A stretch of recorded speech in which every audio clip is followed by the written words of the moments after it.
Alright, welcome back everybody to IA Command. We have some more Season 8 playtesting for you guys. Now that the season is fully out, this is the first week it's been released, and we've got it on Vassal and everything else. Tabletop Admiral, everything's been updated. And I know folks have been playing their playtest league games. I have mine scheduled in the next 2 days, but in the meantime, I've been playing some late night skirmish, Season 8 skirmish with gentleman by the name of who goes by I forgot already. What does the C stand for? Clockwork Sphinx, who's actually a very new player to our group. He just joined recently and played his first skirmish game about a week ago. So he is jumping right in. He's pretty solid though. I think he's got really good strategy. So just kind of learning the ins and outs of the game and kind of the mechanics and rules and stuff. Some of the more game specific strategy as well, which is always fun to see. But he's actually been giving me a run for my money in these last few games I've been playing against him. So I am not giving this guy an inch, and I would not underestimate these new players that are coming in. Anyway, we've got what are we playing here? I'm playing Scum, so I'm going to go through my list here, and let's see. So I have a Scum list, and I am trying out the new Saxon, and I'm pairing him up with Boba Fett, which is always fun. Boba Fett has the Headhunter attachment, which is whenever you deal a strain during your activation, you can exhaust it, reduce that strain by 1, and discard a random card from the opponent's hand. So some card control as well. I've got Saxon. I've got, again, the Super Commandos. So Saxon plays really nicely with both Boba Fett and Super Commandos as designed. And the reason I'm playing them together is I also want to try out his command card with them as well, which gives his personal combat shield to all other mobile figures for one turn, basically. So you can see how that would be really good with Boba Fett. I've got Jabba the Hutt, I've got Jawa Scavenger, 3PO from the Jawa, extra armor, and as you can see there, I am playing Smuggling Compartment. As I mentioned in my last video, I've realized that if I come up against any spy strat shift or anything like that, not even just because Sphinx seems to really love these spy lists, if I come up against any of these spies, there's a high chance that I'll have to play the game without any of the command cards that I'm trying to test out. And I really want to test these command cards out, so I realized I need to just start playing Smuggling Compartment in all my playtesting lists. But it is nice because it helps you dig down through your deck to the cards that you're trying to find, either by bringing a card up from the bottom if it's on the bottom that you want, or putting a card from the top onto the bottom before you draw, if it's not the card you're looking for. So switching over to Sphinx's list, he has been loving the Empire, it seems, and spies in the Empire. So let me change over to him. I'm going to try to be a little faster with this one than I was with my other playtesting video. I know that one ended up going pretty long. So he has... So no more Del Mico, but we are going to see more Vader's Finest. We've got Iden Versio, Thrawn, with two groups of Scout Troopers. Both have Vader's Finest on them. And then he's got the E-Web with Overwatch, Imperial Officer, Zillow Technique, and Rule by Fear. And I'll be throwing up the cards up here, but here is your E-Web, 5-point E-Web. Also a Technician now has gotten that. And then the updated Scouts are pretty fun, and I just realized that E-Web and the Scouts share that helmet design, which is kind of cool. It's like a thematic list. It'll be fun to see on the table with some of those Legion figures. But anyway, you can see there's the Scouts. They're very into the weakened condition. They're kind of like similar to what HKs were, but instead of extra damage, you get a reroll or extra surge. So they are a lot of fun, and we're gonna get to see them in action. Alright, so now we are going to zoom out here. We're going to turn off this window, and oops, you didn't see anything. And we can see the map. So we are playing on Bespin again. Different mission this time. We're playing on the strategic reserves, which is like you pick up these gas canisters, and if you control the freezing chamber at the end of the round, you get 4 additional VPs for each gas reserve you're carrying, but it's ephemeral. You don't get to keep those VPs if you don't keep control of the freezing chamber. I'll tell you right now, it really did not matter in this game. We just kind of ignored it for the most part. I think he was playing to the objective a little bit, but we were both just kind of duking it out. So I believe I have initiative here, and I have 6 activations, right? 1, 2, 3, 4, 5, 6. Yep. I think we both have 6 activations.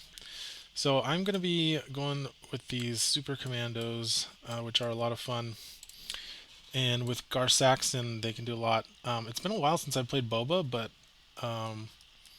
it's always fun when you get to play him. And of course, we have extra armor because extra armor is amazing with Boba, with his already amazing defenses that protects him from Pierce. And then Saxon's combat shield really wants those extra armor tokens. Though I am considering experimenting with Gar in a Jet Trooper list in Empire, and I think he would go really well with Thrawn, and then you wouldn't have to bother with the extra armor. But anyway, starting us off here, let's zoom out one more time and see what I have in my hand. So I've drawn with Jabba. I have Negation, Heightened Reflexes, Take Initiative, and Fuel Upgrade in my hand. And we can see that the E-Web has moved out. And this map is actually really good for Boba and the Super Commandos because they can deal damage just by spending half a move action's worth of movement points. So they can actually get up pretty close to the opponent, close enough to use both their flamethrower on Boba and the rocket, jetpack rocket for the Super Commandos. And interesting, the Saxon also has a flamethrower, but it is completely action-based. So it's a little harder to use. It's more like Captain Taro's flamethrower, although he doesn't get bonus movement from mounted. He also doesn't deal weaken with it because we thought that would be annoying. So actually, I think I pretty much forgot about the Risk flamethrower here in this game because it's really hard to do an attack and a flamethrower in the same activation. But we'll see if I missed a chance to use it when I could have. More importantly, he's here for Airborne Commander and for his command card called Choose a Side, which we'll be seeing very soon, and not in the way I had wanted. So I went ahead and focused up my Super Commandos with Jabba and 3PO, and there it is. And it's not being played, it's being discarded by Thrawn once again, which unfortunately Smuggling Compartment cannot protect me from. But as you can see, that is what it does. And it does 2 different things depending on what faction you play Gar in. If you play him in Scum, it gives all of your mobile figures that personal combat shield ability you see right there. And if you played in Empire, he actually gets the Risk Flamethrower ability, which is kind of scary on like probe droids or even regular jet troopers. Something I really want to try out, actually. But this one seemed like it would be a lot of fun too. So Thrawn gives a block power token to the E-Web, which itself has a +1 block. So very good on the E-Web. Going to help keep him alive. Now the Scout Trooper's activating. We see one of them has focused it himself. The other one moving up into the upper right, which is really cool the way their ability works, their camouflage. Because you have to be within 3 spaces, draw a line of sight. That means he actually knows that he is safe from any figures here, that I have to bring a figure up to here. 1, 2, 3. 1, 2, 3. Yeah, I'd have to bring a figure here to be able to attack that Scout Trooper, which normally this is not a safe position for a figure to be in. But Scouts have that camouflage to blend in. So now it looks like, let's see, do I actually activate these guys? No. Yeah, I was considering activating them, but I think I decided that I want to hold off. I want to wait till he opens his door if I can. So I go ahead and move Gar up next to 3PO. And I have no intention of opening my door at all because I'm just going to give him like a shooting gallery with that E-Web. And we have him move his attachments a little bit so they're a little easier to tell what they are.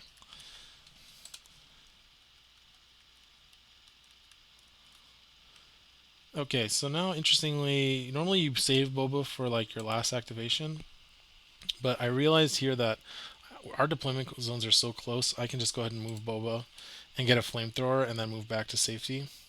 And I'm going to force him to open his door here. So I got a nice flamethrower on Iden, who's hiding under Dio there. Iden, Dio, and the E-Web. And the really insidious thing about the flamethrower on Boba is the weaken. I think only Boba and Taro have weaken on their flamethrowers. All of the flamethrowers we've put in ICP, other than this one and Taro, do not weaken, because being able to weaken a bunch of figures like that in one go is so powerful. Deceptively so. It really hurts their offensive capabilities, especially in combination with Boba's +1 evade, making it really hard to use surge abilities against him. So I have brought my own hand disruption into this game this time. So Celebration got discarded by Rule by Fear, but what I'm doing here is I'm going to use Headhunter that's attached to Boba to deal one less strain to Dio, who I don't really care about dealing damage to. And that forces him to discard a card at random from his hand. So we are going to take out... And by the way, if you're wondering what that Boba is up there, that's how I'm going to track his movement points moving forward. So I double moved twice, so I got 12. Then I spent 2. So I moved 7 spaces, then I spent 2. So now I'm down to 3 movement points. So I end up discarding this card, Cut the Lines, which I'm not even going to pull up, but we talked about it later, and that's a card he's going to be replacing in his deck. It's a spy card that you play at the end of the round, but I think he thought you played at the start of the round, which would be pretty strong if it could completely cut off your opponent from drawing cards for an entire round, but it only stops card draw at the end of the round. So we did 2 damage and weaken to all these figures, except just 1 damage to Dio.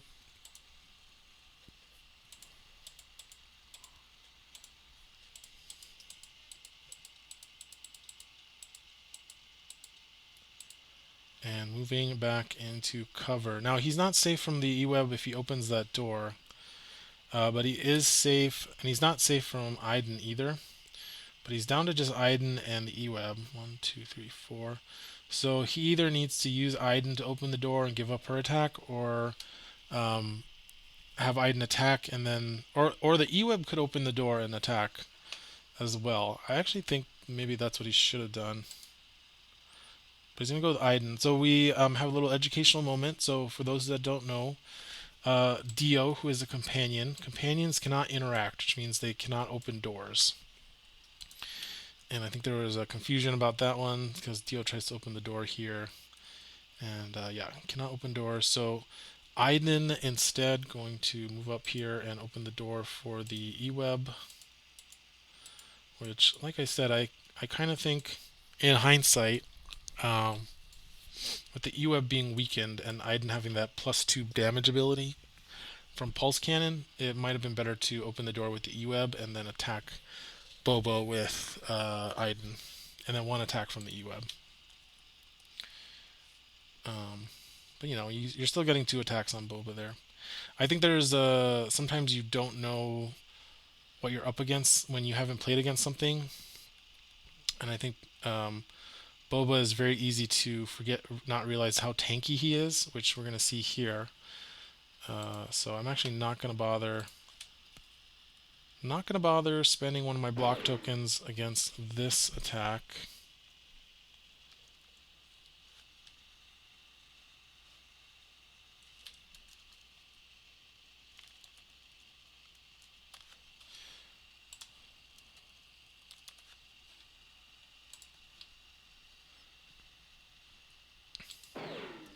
But he actually rolls well enough that with the +1 damage on Dio, he, right there on the bottom, he actually dealt the damage to Boba, which is always impressive to me when you can deal a damage to Boba with only 1 attack dice.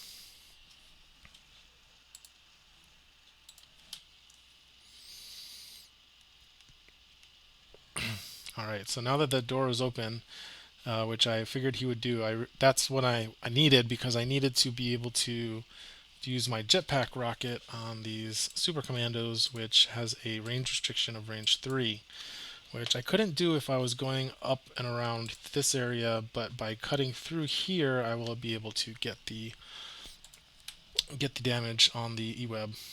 So 1, 2, 3, 4. I double move, so I go right. So 1, 2, 3, 4, 5. So I have 3 movement points left. Let's see. I'm trying to figure out where I want to go here, because I am within 3 and I do have line of sight to the E-web there. So we're going to see the jetpack rocket happening for 1 damage, and I use that remaining 1 movement point. And now this guy comes up, same thing, jetpack rocket. So I moved 5. I have 3 movement points left. I spend 2. I get the blue die, and I roll 1 damage. So I deal 1 damage to the E-web. And 2 movement points for 1 damage on one figure is doesn't seem that great, but they actually have a really strong attack. So being able to do that in addition to attacking is quite good. I don't bother with the block token here. Instead opting for a little bit better positioning. And so now Sphinx is going to get the last activation. We both have 6 acts, and I had initiative, so he's going to get last activation here with this E-web. And going to get to blast into my Boba Fett here with the E-web, but you got to remember he's weakened.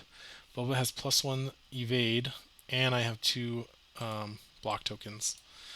So I'm really not that worried about this barrage here. As long as I can kill this E-web before it can attack again next round, I'm not too worried. So tries to play concentrated fire, but again we realize that that scout trooper doesn't actually have line of sight to Boba from there because of the wall and the figure blocking him. So that's going to go away.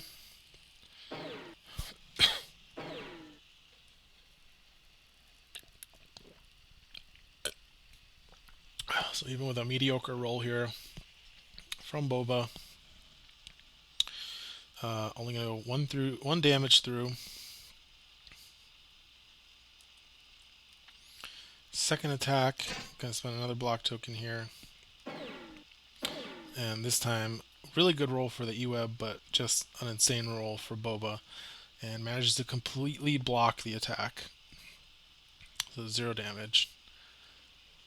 And now we're all out. So Boba took 2 damage total that round from 3 attacks. Kind of funny that the Dio droid did as much damage as the E-web did with 2 attacks there.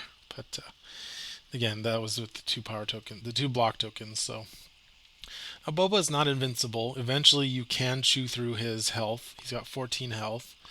If you hit him hard enough times, he will die. The problem is he's 6 speed and mobile, so it's very hard. It can be hard to pin him down. But I have killed Bobas in the past.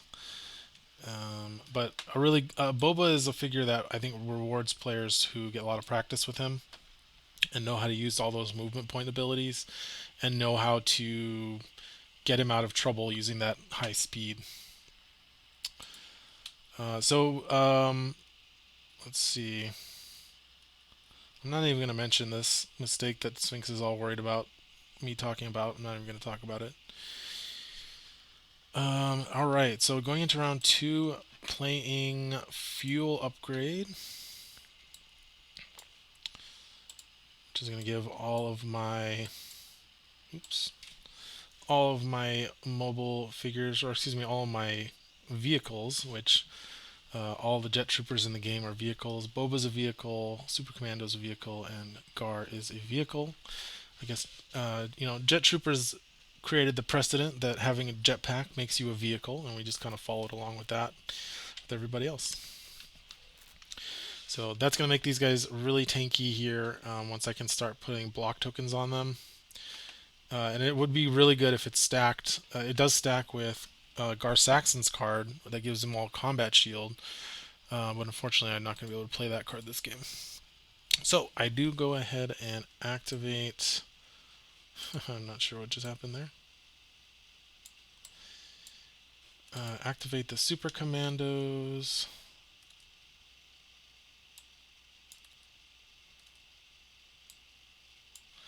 And now they're in a really good spot because they are so close to the action and they're focused. So it's like it's not going to be difficult for me to attack and use both of their abilities here. So first one, it looks like we're going to use the jetpack rocket. Now theoretically I could kill it with 2 jetpack rockets, right? If I get 2 damage rolls on each. But I don't get it on the first one, so I'm like, okay, I am going to go ahead and attack then. So spends the block token. And I do get a reroll, and I do have Pierce 1 automatically. So we had an interesting thing going on here where we've got Zillow Technique on his side, right? But then we've got Saxon's surge tokens on my side, or surge abilities, I should say.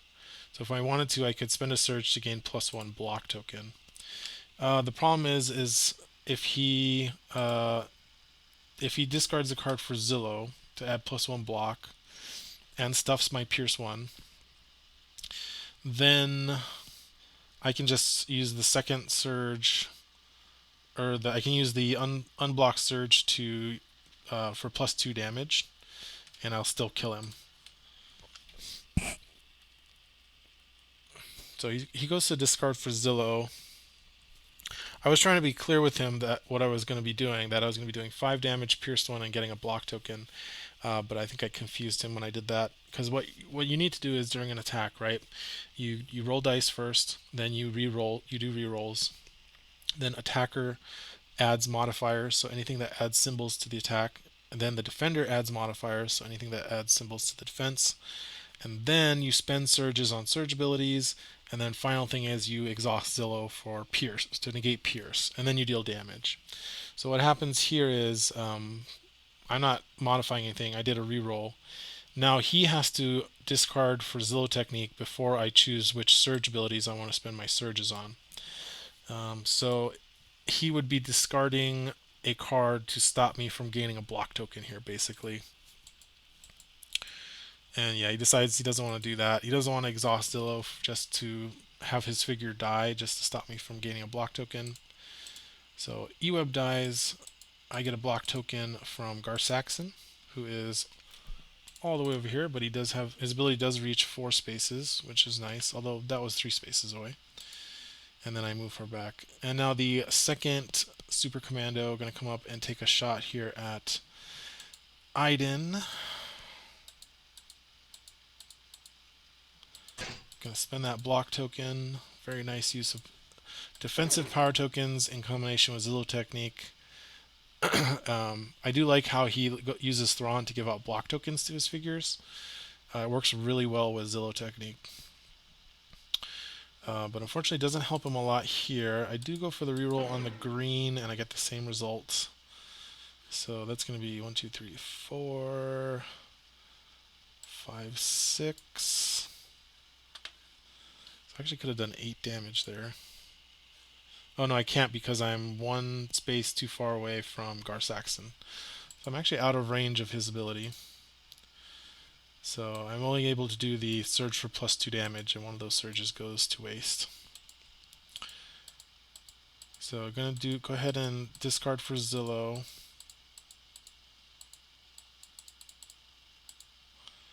And takes 4 damage on Iden. And then going to use the rocket ability here, and unfortunately I whiff, so no damage. And then I spend my last movement point to get a block token with the Shield Gauntlet ability. I feel like we did really good with the flavorful abilities on the Super Commandos that are also different from all the other Mandalorian figures that we have in the game. Oh, and here I remember that I have more speed because of fuel upgrades, so I can actually move this trooper back into a better location.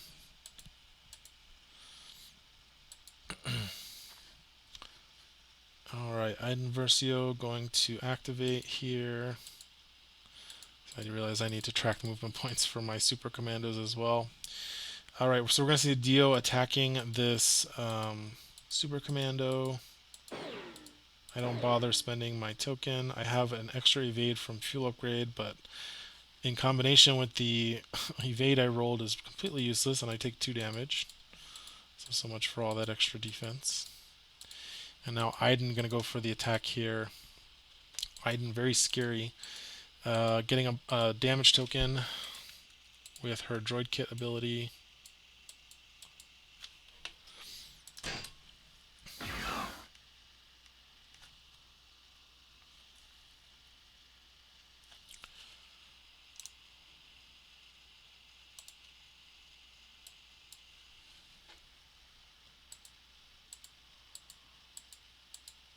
So here he's got a choice of if he wants to use concentrated fire to add a red die. He's checking the calculator, and I go ahead and tell him if, as he's attacking right now with the block token and the fuel upgrade on the Super Commando, he's got a 44% chance to kill my Super Commando. If he adds the red die with concentrated fire, that goes up to 88%. So that's some fun thing you can do when you have access to the attack calculator and you're not playing in a tournament. It's good to learn and practice learning what those numbers are, so you can kind of internalize them while you're playing. So here we go. Here's the concentrated fire attack, and I do roll a really good roll with the 3 damage. But yeah, that's a kill because we've got 3, 4, 5, 6, 7, +1, pierce 1, +2. Yeah, that was really good. 7, 10. -4 is 6 damage. So that extra red die, I think, did it, right? 6 damage. If he didn't roll that extra red, he would be doing 3 less damage. So he'd only have done 3 damage without that extra red.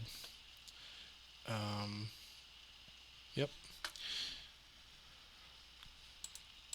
So Iden takes out the Super Commando. And I'll point out that that was really just Iden by herself. I mean, Dio helped, but Dio's part of her group. You don't pay any extra points for Dio. So it really shows how hard Iden can hit. And it's scary to think of what you would do with a focus token if you put Vader's Finest on her as well. So Iden moves back to my activation. So I have an interesting card I've drawn. I do run Devotion in this list. Mostly it was to help me draw Gar Saxon's card so I could test it out. But instead of focusing my figures, I decided an extra attack with Mandalorian Tactics would be really good here. So here you can see Devotion, nice little droid card, and 3PO is my only droid. And it was lucky that I had 3PO just in range of Boba to be able to move up and play that, which is going to help me draw into Mandalorian Tactics, which is a really strong card for Boba Fett that gives him a free attack, basically, or extra movement points if you want, but you really use it for the free second attack. Alright, so now we're going to get to see these scout troopers do their thing. Alright, so he tries to play strat shift. I remind him that I have smuggling compartment, and if he does that, I will just draw 2 cards and then get my hand back. So we back that up. I think he forgot I had smuggling compartment. It is very easy to forget your opponent has cards. Like, I always forget about doubt. I just always forget that my opponent has doubt, and I stupidly put my focus tokens somewhere where they can't be spent. Alright, so now we've got the Scout Trooper. We've got a Focus Scout Trooper going to go after 3PO from there. I think he kills him. And that's a weaken. So let's throw up the Scout Troopers again. You do have to remember to use that ability, that Find Weakness ability, before you roll dice. That's important. 1, 2...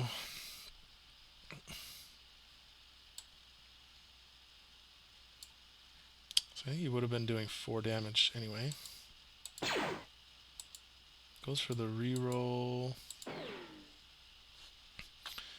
Alright, so I think this is where I would have actually lived if not for that weaken. Yeah, I would have taken 3PO would have taken 3 damage there and lived. Alright, so now this other Scout Trooper going to use Vader's Finest to focus himself up. And going to attack the Super Commando. Because right now Boba is doing +1 block, +2 evades from fuel upgrade.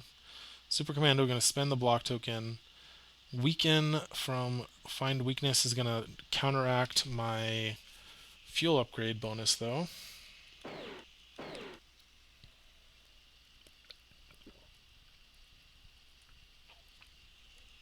Well, it doesn't actually matter here. Oh, it does have a reroll. Same thing though, so 3 damage.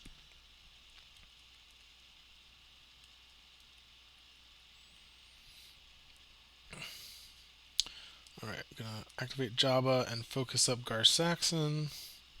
Just kind of taking my time. I'm really not worried about Boba here.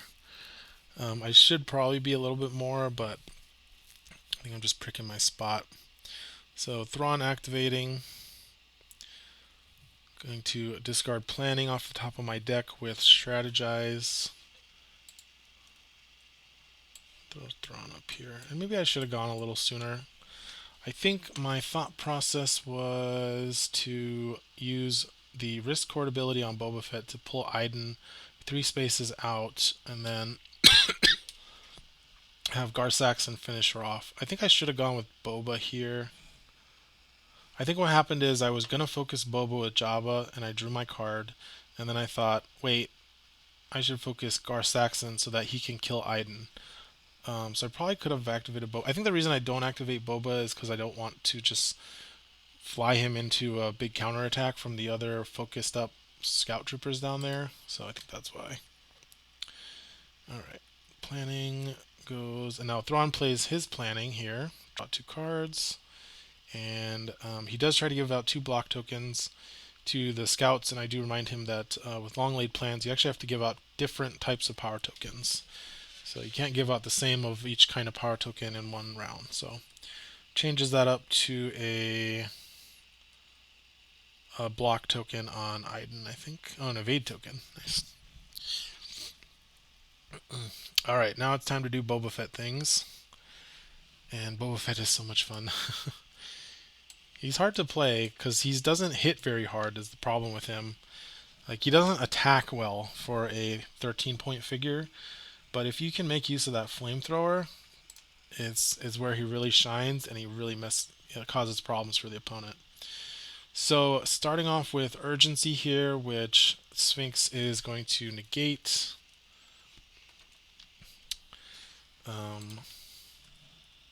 Which makes sense. So I go ahead and move. So I have 6 movement points. 1, 2, 3. I have 3 movement points left. I use my wrist cord here on Iden, who's in my line of sight. And go 1, 2, 3 up to here where Saxon can get access to her. He lets him drag deal 1 space. Although that was too far. He should have been 1 space further up. Alright, and now I flamethrower here. So actually what I should have done, I did this in the wrong order, but it would have been the same either way. Oh, sorry, I don't flamethrower, I attack. So attacking here, and I play, didn't I play, oh yeah, I play Hit and Run. It's another great card with Boba to give him more movement points to use on his flamethrower. So he had 1 movement point left, and now he has 4. He's going to have 4 after this Hit and Run resolves. So pretty terrible roll with Boba there. 3 damage, Pierce 1, so 3 damage to the Scout. So here is something important to remember. When you get movement points from a special action, you have to spend them all at once, or you lose them. So what I should have done, and I mean I can totally flamethrower here with the movement points from Hit and Run, but then I would lose the 3rd one if I can't, because I can't actually move into one of these spaces. So what I meant to do, or what I should have done, is I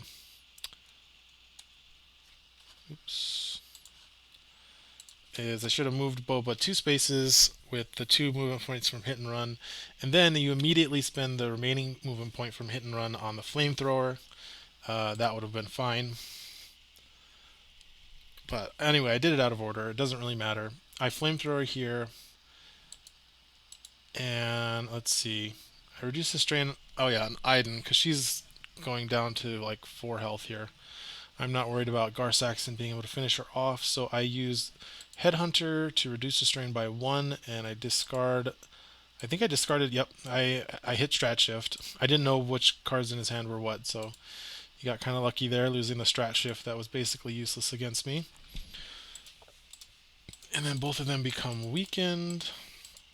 So Iden takes 1 damage, Scout takes 2. Oh no, he took 1 damage. I don't know what else he discarded for the strain. Oh, there, he took the extra damage. And then I use the movement points to go up there. And now I play Mandalorian Tactics to try to finish off this Scout Trooper. But unfortunately, he's got Comm Disruption to stymie me. Since he's got 2 Scout Troopers, he can counteract my 2-point Mandalorian Tactics. But I did move into a spot where Gar can still get a line of sight onto Iden from there. Alright, Scout Trooper is going to activate. So it looks like one of them opened the door and the other one moved up and is going to take a shot at this Super Commando. And that is range 6. Super Commando's already weakened, so now that Scout Trooper can do its thing where it adds a surge to the attack. Where are my dice? There they are.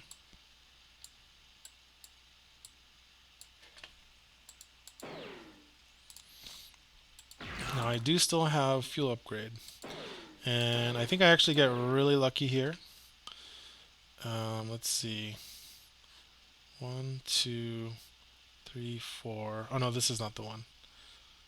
Because he has +3 built in. So he does make range. And he's doing 6 damage right now.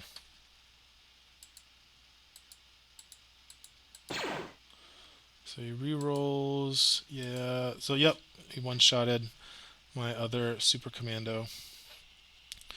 So I don't know. I don't think they're super durable. Like one of them got one-shotted by Iden.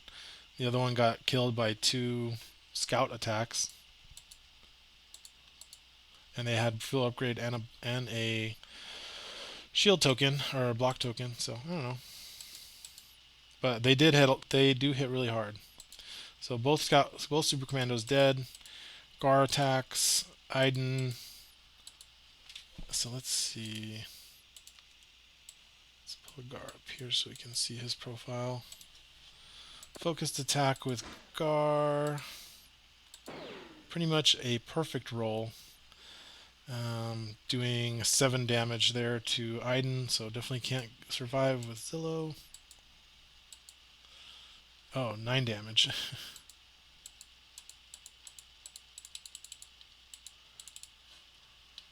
And I just realized you guys can't see the scorecards. So currently it is 14 to 10.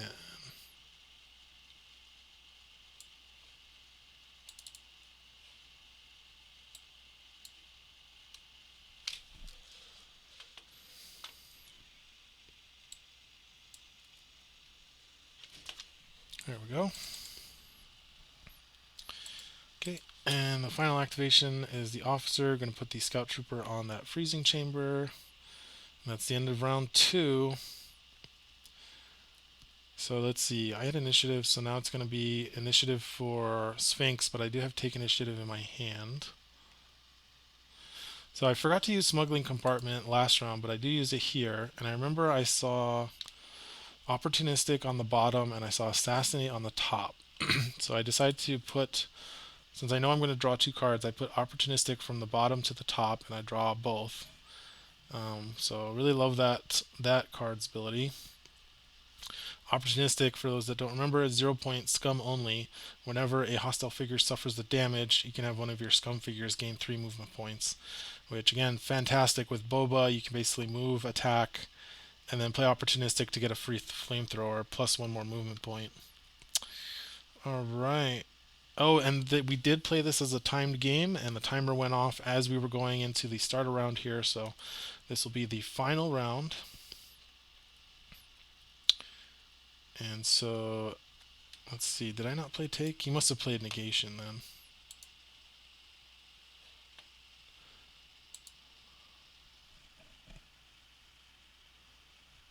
Yeah, so he played negation. No, he played negation on urgency, so I don't remember why I didn't play take initiative here.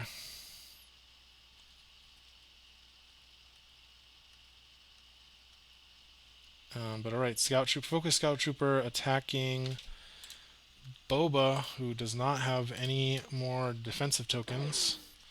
And that weaken's going to cancel out the +1 evade, but leave him with +1 block. I do get a good roll here. He gets the reroll since I'm weakened. And that's going to be 4, 5, 6, so 3 damage. And then we've got another scout trooper, unfocused, going to take a shot on Boba. Going to add the surge thanks to that exploit weakness ability.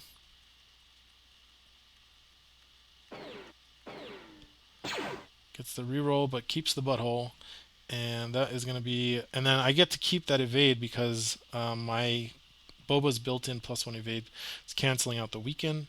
So, but he gets to keep the surge, which doesn't matter. So he does actually 2 damage there. So not bad, 5 damage. Although they are a 9-point group, I guess, with Vader's finest. But all right, so going with Boba Fett here. Let's see, what do I do here? I think I attack and then go for the opportunistic. So let's see, Boba's got 3 movement points left. I move there because I need the accuracy. Oh, I use the flamethrower here, okay. So I flamethrower that guy. Discard his field tactician with, what is it called? With Headhunter. I play opportunistic off him taking the damage from the flamethrower. So that puts me back up to 4 movement points. Then I attack. Oh, that's what it was. I wanted to try and kill this guy in one shot. Because the one on the right side of Boba already activated. So I wanted to stop this scout trooper from activating. So he does. Looks like he takes. Oh, I use Headhunter there. So I use 1 movement point. I move up first because I'm going to use Carbine. And what that does is it lets me swap out a attack die for a red die. I don't want to swap a green for a red. I want to swap a blue for a red, but that means I need to be within 2 spaces because Boba doesn't have surge for accuracy. So I go ahead and do that. I move up, and I have 2 movement points left. And I'm rolling green, green, red. He gets the triple block. Did I forget to count weakened here? Oh no. So let's see. Oh no, yeah, I think I did. 1, 2, 3, 4, 5, 8. Surge for +2 is 7. -3 is 4. Oh no no. 1, 2, 3, 4, 5, 7.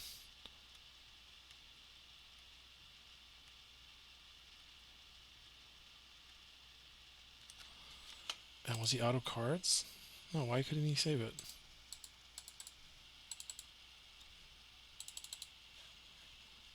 So let's see. Let's look at this. So Assassinate stops the blocks. We've got 1, 2, 3, 4, 5, 6, 7. If he had discarded a card for Zillow, that would have been 4 blocks. 1, 2, 3, 4, 5, 8. Search for +2, 10. 10 -4 is 6. Oh, because they only have 7 health, not 8. So yeah, we thought that I was overkilling by 1, but I was actually short by 1 because I didn't have that surge because I was weakened. So, oops, I forgot about that. Alright, my bad, Sphinx.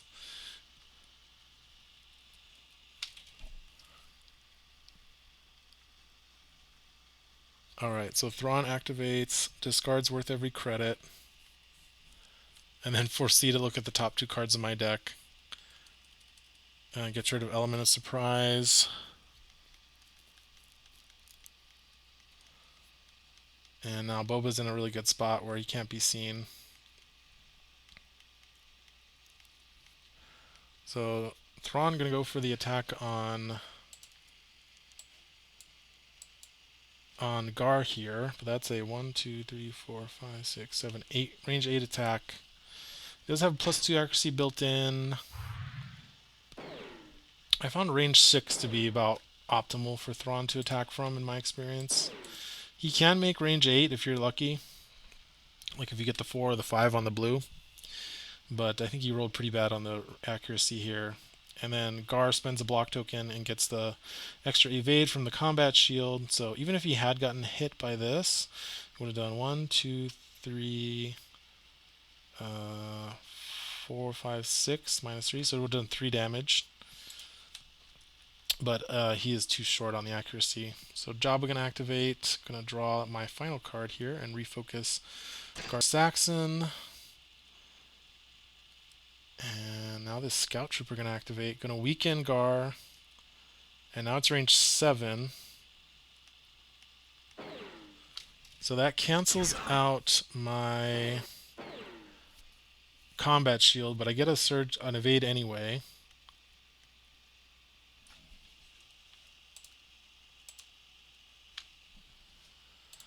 And right now he's got range 6 on the dice.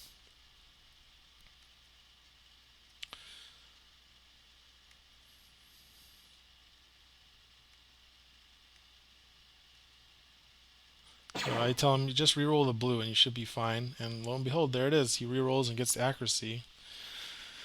And deals 6 damage to Gar, who has 8 health total, but that is the last activation. Meaningful activation for Sphinx here.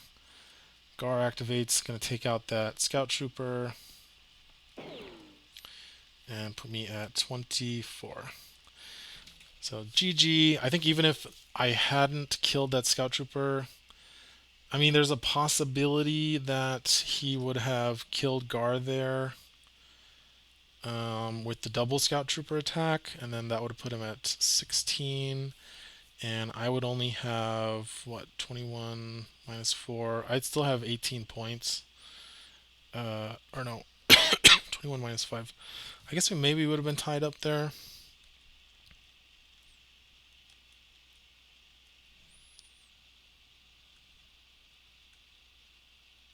And then this officer is going to use Price of Glory to attack Boba. And he actually gets a damage through with that extra power token.